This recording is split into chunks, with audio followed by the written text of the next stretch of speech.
여러분 안녕하세요. 판타스틱 준세입니다. 네. 우리 국어 5학년 2학기 가책이에요. 이 단원 지식이나 경험을 활용해서 지난 시간에 단원 도입이랑 경험을 활용해서 글을 읽으면 좋은 점에 대해서 알아보았어요. 이번 시간에는 자, 여기 지식이나 경험을 활용해 글 읽기입니다. 이거는 68쪽부터 진행이 될 거고요. 75쪽까지 2시간에 걸쳐서 진행해 보도록 하겠습니다. 우리가 지식이나 경험을 활용해서 이제 실제로 글을 읽어볼 거예요. 좋은 점에 대해서 우리가 지난 시간에 공부를 해봤기 때문에 이번에는 실제로 글을 읽어보는 활동입니다. 이거 보세요. 5학년 1학기 과학 시간에 배운 열의 이동을 정리해보세요. 여러분 뒤에 보면은 부치미에 열의 이동 알아보기 자료가 있는데요. 어떻게 생겼냐면 자 이렇게 생겼어요. 뒤에 보면 이렇게 생겼는데 여러분도 과학책의 내용을 좀 정리되어 있는 아주 친절하게 정리되어 있는 부분입니다.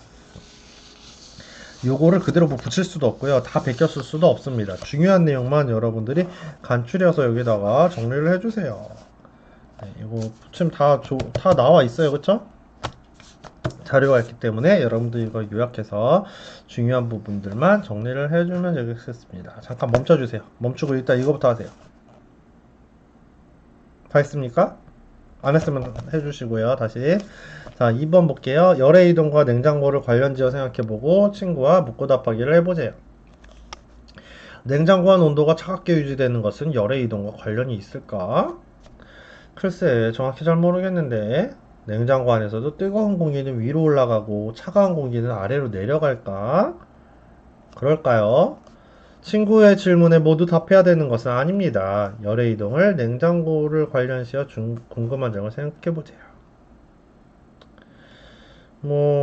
그렇죠. 지금 자기의 경험에 대해서 지금 서로 이제 이야기를 나누고 있습니다. 자기 지식과 관련된 얘기인 거죠. 온도와 열이란 걸 배웠기 때문에 그걸 바탕으로 여러분들 냉장고에 대해서 토론을 하고 있습니다. 과연 여러분들의 생각은 어떤가요? 이거를 지금 굳이 할 필요는 없지만 여러분들이 생각은 하고 넘어갔으면 좋겠습니다. 내 생각은 어떤지. 여러분들 가능하다면 온라인 댓글로 남겨주면 좋을 것 같아요. 온라인 댓글에다가 열의 이동과 냉장고는 무슨 상관이 있을까에 대해서 써주면 좋을 것 같습니다. 69쪽 3번이에요. 빈칸에 떠오르는 생각과 질문을 쓰며 조선의 냉장고 석빙고의 과학을 읽어보세요. 여러분들 여기에서 필요한 게 붙임 3의 붙임 쪽지입니다. 어떻게 생겼냐면요. 자, 이렇게 생겼어요. 여기 붙임 딱지이기 때문에 떨어져서 붙일 수 있습니다. 떠오르는 생각이나 질문을 쓰세요. 일단 요거부터 볼게요. 글과 관련 있는 지식이나 경험을 떠올려보고 생각한 내용을 쓰는 것이 좋겠어. 선생님께서는 글에서 답을 찾을 수 없는 질문을 써도 좋다고 하셨어. 무엇을 쓸까? 이 글에서 알 수 없는 내용이라 하더라도 궁금하면 여기 쪽지에다 써줄 수 있다는 거죠. 한번 읽어볼게요. 조선의 냉장고 석빙고의 과학 윤용현. 여름철 무더위가 시작되면 누구나 냉장고 속에 시원한 얼음과 아이스크림 그리고 선풍기와 에어컨 등을 떠올릴 것이다. 이것은 더위를 이겨내려는 한 방법이다. 그렇다면 우리 조상들은 무더위를 이기려고 어떻게 노력했을까? 우리 조상들이 살던 시대에도 냉장고가 있었을까? 결론적으로 말하자면 냉장고는 아니지만 냉장고 역할을 하는 석빙고가 있었다. 현대인의 생활 필수품인 냉장고는 냉기나 얼음을 인공적으로 만드는 기계장치이지만 빙고는 겨울에 보관해 두었던 얼음을 봄, 여름, 가을까지 녹지 않게 효과적으로 보관하는 냉동창고이다. 우리나라에서 얼음을 보관하기 시작했다는 기록은 삼국사기에 나타난다. 또한 신라시대 때에는 얼음 창고에 관한 일을 맡아보던 빙고전이라는 기관이 있었다고 한다. 잠깐만요, 스톱. 여러분들 여기 보면은 70쪽이랑 71쪽이랑 여기 72쪽에 보면 옆에 노란색 있죠? 여러분 여기다가 뭐 하는 거예요? 여기다가 궁금한 내용, 그쵸? 질문 내용 써서 생각이나 질문을 쓰는 거였죠? 읽으면서 드는 생각이나 질문을 써서 옆에다가 붙여주는 거예요. 우리 지난 시간에는 다른 애가 예시로 나와 있었죠? 그런 것처럼 다시 읽겠습니다. 고려시대에 얼음을 보관하여 사용한 기록은 고려사에 나타났는데 음력 4월에 임금에게 얼음을 진상한 기록이 있고 또 법으로 해마다 6월부터 입추까지 신하들에게 얼음을 나누어 준 기록이 있다. 조선시대에는 서울 한강가에 얼음 창고를 만들었는데 동빙고와 서빙고를 두었다. 동빙고는 왕실의 제사에 쓰일 얼음을 보관했고 서빙고는 음식 저장용, 식용 또는 의료용으로 쓸 얼음을 왕실과 고급 관리들에게 공급했다. 조선시대의 빙고는 정식 관청이었으며 얼음의 공급 규정을 법으로 엄격히 규정할 만큼 얼음의 공급을 중요하게 여겼다. 한겨울에 얼음을 보관했다가 쓰는 기술을 장빙이라고 했다. 우리나라는 여름과 겨울의 기온차가 커서 옛날부터 장빙 기술이 크게 발달했다. 장빙 기술을 활용한 석빙고는 현재 7개가 남아있는데 남한에는 경주, 안동, 영산, 창녕, 청도, 현풍이 각각 1개가, 북한 해주에 1개가 남아있다. 그중 가장 완벽한 것이 바로 경주의 석빙고이다. 보물 제66호인 경주 석빙고는 1738년에 만들었으며 입구에서부터 점점 깊어져 창고 안은 길이 14m, 너비 6m, 높이 5.4m이다. 석빙고는 온도 변화가 적은 반지하 구조로 한쪽이 긴 흙무덤 모양이며 바깥쪽 공기가 들어오지 않도록 출입구의 동쪽은 담으로 막고 지붕에는 구멍을 뚫었다. 지붕은 이중구조인데 바깥쪽은 열을 효과적으로 막아주는 진흙으로 안쪽은 열 전달이 잘 되는 화강으로 만들었다. 천장은 반원형으로 기둥 5개의 장대석이 걸쳐 있고 장대석을 걸친 곳에는 밖으로 통하는 공기구멍이 3개가 나 있다. 이 구멍은 아래쪽이 넓고 위쪽은 좁은 직사각형 기둥 모양인데 이렇게 함으로써 바깥에서 바람이 불 때 빙실 안에 공기가 잘 빠져나온다. 즉 열로 데워진 공기와 출입구에서 들어오는 바깥의 더운 공기가 지붕의 구멍으로 빠져나가기 때문에 빙실 아래의 찬 공기가 오랫동안 머물 수 있어 얼음이 적게 녹는 것이다. 또한 지붕에는 잔디를 심어 태양열을 차단했고 내부 바닥 한가운데 배수로를 5도 경사지게 파서 얼음에서 녹음물이 밖으로 흘러나갈 수 있는 구조를 갖추어 과학적이다. 여기에다 석빙고의 얼음을 왕겨나즙으로 쌓아 보관했다. 왕겨나즙은 단열 효과를 높이기도 하지만 얼음이 약간 녹을 때 주변 열도 흡수하므로 왕겨나즙의 안쪽 온도가 낮아져 얼음을 오랫동안 보관할 수 있다. 석빙고는 자연 그대로의 순환 원리에 맞춰 계절의 변화와 돌, 흙, 바람, 지형 등을 활용해 자연 상태에서 가장 효과적으로 얼음을 오랫동안 저장할 수 있는 구조로 되어 있다. 이러한 시설은 세계적으로도 드문데 조상들의 과학적인 지혜를 한껏 엿볼 수가 있습니다. 여러분들 다시 한번 근데 읽어보는 게 좋을 것 같아요. 왜냐하면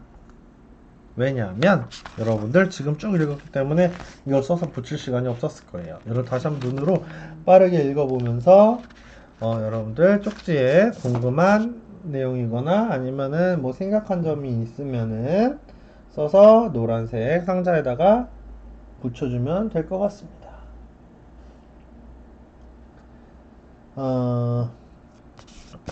요거를 하고 나서 이제 한번 요거 문제를 풀어보도록 하겠습니다.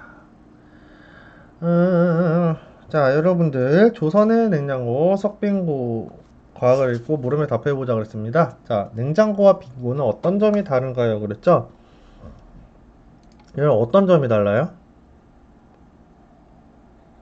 냉장고는 요즘에 쓰는 거고 빙고는 분명히 옛날에 보통 쓰인 건데, 자, 냉장고는 냉기나 얼음을 인공적으로 만드는 기계 장치예요. 이것도 써주세요. 냉기나 얼음을 인공적으로 만드는 기계 장치고요. 이거 읽으면 나오는 거예요. 그렇죠? 다시 앞으로 가면 빙고는요. 한번 찾아볼래요? 빙고는 어때요? 겨울에 보관해 두었던 얼음이에요. 여기 다 나와 있어요. 지금 겨울에 보관해 두었던 얼음을 봄, 여름, 가을까지 녹지 않게 효과적으로 보관하던 냉동 창고입니다. 네, 냉동 창고입니다. 근데 이거를 겨울에 보관해 뒀던 얼음을 계속 안 녹게 보관하는 거예요. 조선시대 동빙고와 서빙고는 어떤 역할을 했나요? 어떤 역할을 했습니까? 동빙고는 왕실의 제사에 쓰일 얼음을 보관했죠. 왕실의 제사에 쓰일 얼음을 보관했고요. 서빙고 같은 경우에는 음식 저장, 식용, 의료용 이런 것들을 공급하는 역할을 했죠. 사실은 뭐 일반 사람들이 얼음은 엄청 귀했기 때문에 겨울 아니면은 얼음을 구경하기가 어려웠을 거예요. 하지만 왕실이나 고급 관리들은 사용할 수 있었죠. 동빙고는 왕실의 제사에 대한 거고, 서빙고는 음식 저장용이나 식용, 의료용으로 쓸 것들을 왕실과 고급 관리한테 제공하는 역할을 했었죠. 3번 경주 석빙고가 과학적이라고 말할 수 있는 까닭을 세 가지 찾아보세요. 여러분들 이거는 내용을 좀 많아요. 그래서 여기는 쓰라고 되어 있기는 하지만 여러분들 줄을 한번 쳐볼게요. 책에서 찾아서 어디 있나. 과학적이라고 말할 수 있는 부분들이 어디 있을까요? 자, 보자.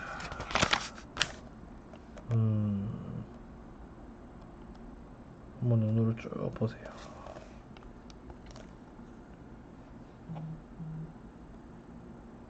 지금 요런 데 내용 보면은 과학적인 부분들이 나와 있네요.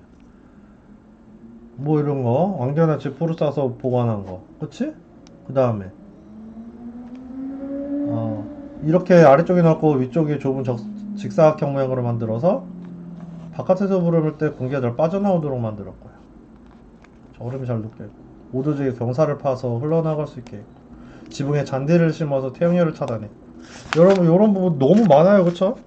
못 찾겠어요 라고 말하면 거짓말입니다. 너무 많아요.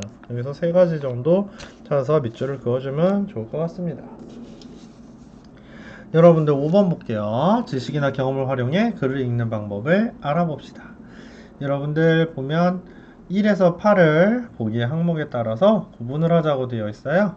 여러분들 기억은 알고 싶은 거, 니은은 짐작한 거, 디귿은 새롭게 알게 된 것입니다.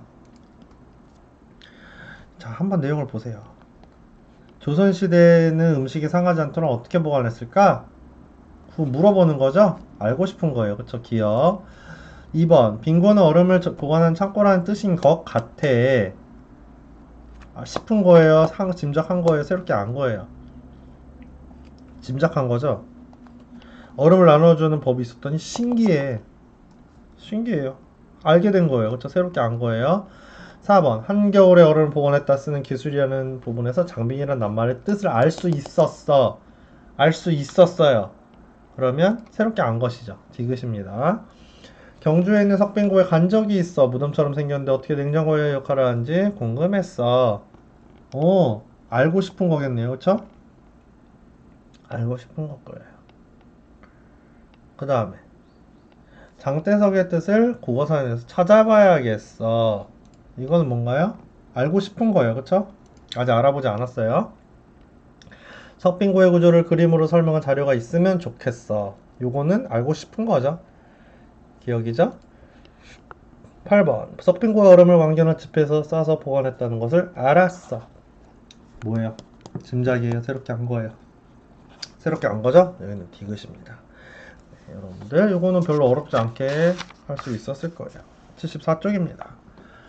자, 조선의 냉장고 석빙고의 과학을 읽으며 쓴 생각이나 질문을 정리해보세요. 여러분들 아까 전에 요거 붙인 거를 다 활용을 했으면은, 아직 못했으면 지금 다시 읽고 해주세요. 요거부터 앞에는 노란 데다가 딱지 8개 붙여주시고요. 이게 다 된 다음에 지금 다시 시작해주세요. 이거 아직 안 붙였으면 이거 해야 돼요. 해놓고 다시 시작하세요. 자, 여러분 다 했으면은 알고 싶은 거, 짐작한 거, 새롭게 한 거 있죠? 아까 기억는 디귿을 했던 거요. 여러분들 여기 썼던 거에서 어떤 게 알고 싶은 내용인지, 어떤 게 짐작한 건지, 어떻게 새롭게 알게 된 건지 여러분들이 앞에서 보고 붙인 대로 여기다 써주면 될 것 같아요. 그쵸? 여러분들이 붙인 거 보고 여기다가 정리를 해서 써주면 될 것 같아요. 이거 시간 오래 걸릴 거기 때문에 이것도 잠깐 멈춰 놓겠습니다. 멈춰주고 여러분들 앞에 붙인 붙임딱지 보고 여기에 3개 표 채워주세요. 지금부터요. 시작합니다. 자, 되셨나요? 이게 됐으면은 여러분들 이거 한번 보자. 3번 이에 어떤 내용을 썼는지 살펴보고 지식이나 경험을 활용해 글을 읽는 방법을 친구들과 이야기해보세요. 자, 책을 읽을 때 궁금한 점은 다른 책이나 자료를 찾아가며 읽으면 좋을 것 같아요. 내가 아는 내용과 책 내용을 비교하며 읽어야 된대요. 또 하나는 뭘까요? 볼까요? 글을 읽기 전에 여러 가지 질문을 떠올려 본 뒤 떠올렸던 질문을 생각하며 글을 읽어야 해. 글을 읽기 전에 여러 가지 질문을 떠올려 본대요. 그 다음에 떠올렸던 질문을 생각하면서 글을 읽어야 한대요. 글을 읽기 전에 여러 가지 질문을 떠올려 보고 그것을 생각하면서 글을 읽어야 된다고 했습니다. 자, 여러분들 지식이나 경험을 활용해서 조선의 냉장고 석빙고학을 읽으면서 좋았던 점을 이야기해 보세요. 어떤 점이 좋았나요? 글을 읽을 때 더욱 집중할 수 있었어. 글을 읽을 때 더욱 집중할 수 있었다는 점이 내가 있고, 아는 지식이나 경험이 더 풍부해지는 것 내가 같아서 아는 기분이 좋았어. 지식이나 경험이 더 풍부해지는 것 같아서 기분이 좋을 수가 있습니다. 그쵸? 여러분들은 어떤 점이 좋았나요? 한 줄 정도만 쭉 써주면 좋을 것 같아요. 어떤 점이 좋았는지 생각해서 여기 하나만 해주면 좋을 것 같아요. 여러분들, 그러고 나면은 이제 마지막 쪽으로 넘어가겠습니다. 이따 여기까지 잘 하셨어야 돼요. 요거 특히 위에 거요. 안 됐으면 꼭 하세요. 자, 75쪽입니다. 배운 지식을 활용해 조선의 냉장고 석빙고의 과학의 내용을 살펴보세요. 조선의 냉장고 석빙고의 과학을 이해할 때 과학 시간에 배운 내용을 어떻게 활용할 수 있는지 써보세요. 과학 시간에 배운 열의 이동이라고 되어 있습니다. 고체, 액체, 기체. 자, 고체는 열의 고체 물질을 따라, 이거 지금 중요한 안 읽어도 되는데 선생님이 온도가 높은 곳에서 낮은 곳으로 이동하고, 액체, 주위보다 온도가 높은 액체가 위로 올라가고 위에 있던 액체가 아래로 내려오면서 열이 이동한대요. 기체의 경우에는 주위보다 온도가 높은 기체가 위로 올라가고 온도가 낮은 기체가 아래로 내려오면서 열이 이동한대요. 이것도 여러분들이 배운 내용이래요. 그러면 석빙고 안쪽에 와가면 고체야, 그쵸? 주변에 열을 전달하는 역할을 하는 거고, 그 다음에요. 배수로는 액체에 관련된 거죠. 자, 액체 배수로 5도 정도 팠다 그랬나요? 그것은 이거 그냥 이거 쓰는 거 그대로 하면 베꼈으니까 이렇게 안 할게요. 그냥 말로 할게요. 여러분들 이거 생각해서 하세요. 어디까지나 여러분들 이거 베껴 쓰는 수업이 안 되기 위해서 선생님이 그냥 말로 설명하듯이 푸는 겁니다. 내부 바닥의 한가운데서요 배수로 5도 정도 팠어요. 그래서 얼음에서 녹은 물이 밖으로 흘러나오게 만들었죠. 흘러나온 물은 여러분들 그대로 얼음을 안 되잖아요. 안에서 그네들은 물이 됐기 때문에 밖으로 흘려보내야 돼요. 그래서 경사를 빻대요. 그 다음에요. 기체에 대한 거 한번 볼까요? 온도가 높은 공기는 위로 올라가고 낮은 공기는 아래로 내려가게 해서 어떻게 만든 거예요? 얼음이 얼어있는 바닥 부분은 온도가 어떻게 만든 거예요? 계속 낮도록 만든 거죠. 온도가 높은 공기는 위로 올라가게 만들었기 때문에. 그래서 이렇게 뜨거운 공기와 차가운 공기가 순환이 되게 만들어서 여러분들 항상 낮은 온도를 유지할 수 있도록 한 거죠. 써주세요. 이래서 쓴 내용을 친구들과 얘기해 보세요. 자, 빙실 안에 얼음이 오랫동안 녹지 않았던 까닭은 찬 공기가 아래로 내려가기 때문인 것 같아. 여러분들이 또 알게 된 내용을 친구들 얘기해보세요. 이거 지금 굳이 쓰지 않아도 괜찮을 것 같습니다. 이거는 안 써도 될 것 같아요. 여기 다 있는 거기 때문에 이거는 굳이 이렇게서는 안 해도 괜찮을 것 같기는 합니다. 하지만 여러분들 여기에서 오늘 요 부분들이요. 요거는 반드시 꼭 정리를 해서 요거는 사진 찍어서 올려주세요. 과제방에 과제입니다. 자, 여러분들 지식이나 경험을 활용해 글을 읽는 방법에 대해서 한번 정리를 해볼게요. 여러분 책을 읽을 때 궁금한 점은 다른 책이나 자료를 찾으면서 읽을 수 있어요. 그리고 자신이 아는 내용이랑 책 내용을 비교하면서 읽어볼 수도 있고요. 글을 읽기 전에 여러 가지 질문을 떠올려 본 뒤에 떠올렸던 질문을 생각하면서 글을 읽을 수 있어요. 여러분들 질문론을 하는 걸 많이 해봤어요. 그쵸? 생각하고 느끼고 이미 알고 있었던 것에 대해서 여러분들 쪽지를 붙이고 정리를 해보는 활동을 했습니다. 이렇게 읽으면 여러분 조금 더 글의 내용을 쉽게 이해할 수가 있겠죠. 조금 더 자기의 것이 될 수 있을 거예요. 글 내용이. 평소에도 이런 글 읽기 습관을 가지는 게 좋을 것 같아요. 시간이 굉장히 오래 걸리겠지만 그래도 내용을 정말 제대로 공부할 수 있는 그런 방법이 아닐까 싶습니다. 시험 공부할 때도 마찬가지일 것 같아요. 아주 좋은 방법이 아닐까 싶습니다. 국어책이 아니라 다른 책이 됐더라도 말이죠. 사회도 교과서 읽다가 나 이거 좀 궁금한데 모르겠는데 이런 거는 중요한 내용이니까 포스트잇이나 쪽지나 교과서 옆에다가 쓰면서 공부를 하면 아주 훌륭한 공부 방법이 되지 않을까 싶습니다. 여러분 오늘도 고생 많았고요. 다음 시간에는 체험한 일을 떠올리며 감상이 드러나는 글쓰기를 해보도록 하겠습니다. 여러분 안녕히 계세요.